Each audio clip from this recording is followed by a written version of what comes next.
You hear that crack? That's bad. That was my knee.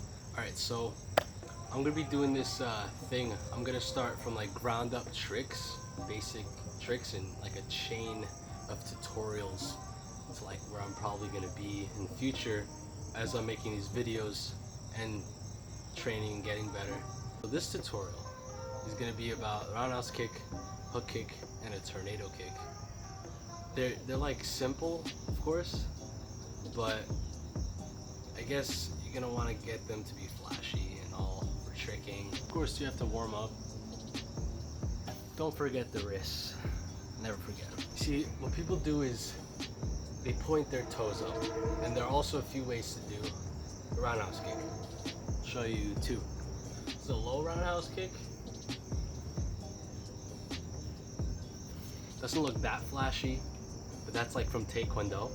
But if you want to get flexible enough, you can do it pretty high. It's still like this type of angle, but you know, it's going around kind of, and you're gonna want that for 540s and all these good flashy kicks. You're gonna want to point your toes. I see some people kicking like this. You gotta kind of point your toes, you know. People kick like this. I mean, I don't know. You gotta stretch your ankles, I guess. If you can't comfortably point your toes down while kicking, you either gotta drill it and practice it. I used to not be able to point my toes when I did tornado kick. I used to like crescent it inward, and I had to practice and stretch my ankles, get more flexible. You're not gonna want to kick like this because there's no. You probably could get hurt from that. I've never done it that way. You want a round kick. It goes diagonally.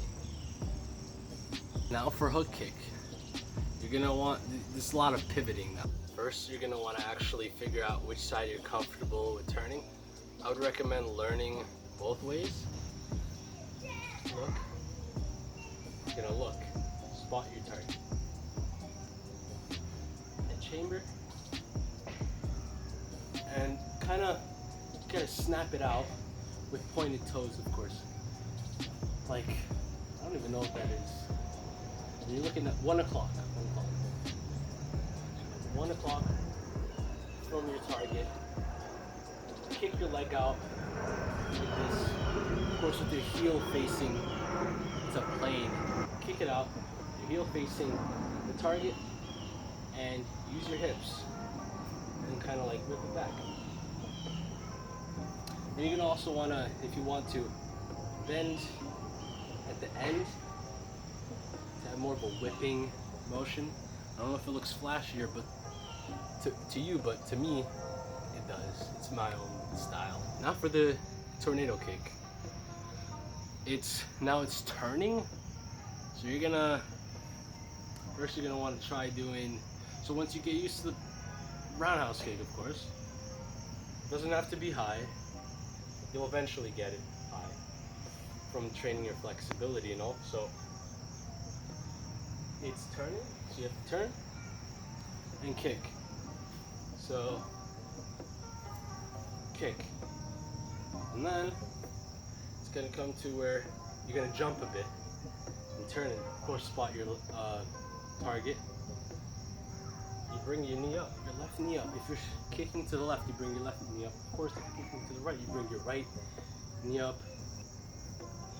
Look at that. Left knee up, drive it up to get height, I guess. You're not gonna leave it out there. You leave it and you're gonna switch. It's gonna be like that. And you're gonna be in a chambered leg kind of position and roundhouse kick. So you do it from standing, or you can set like that, like take a step, do move to the side instead of forward, which I'm more comfortable with. You can do your own style, way, or whatever you're comfortable with. So yeah, remember to point the toes. wasn't pointing my toes for the longest time. Like most of my time I've been tricking, I had my toes up and you know, or like that. It's not very good, and it didn't even feel good on my knees because it was just my knee snapping. But then my calves, I guess, they gave support, so I just used my calves a lot. Flexed my calf, of course, when I was pointing my toes, and it came out to be a good looking kick, I guess. There's your tutorial. Live like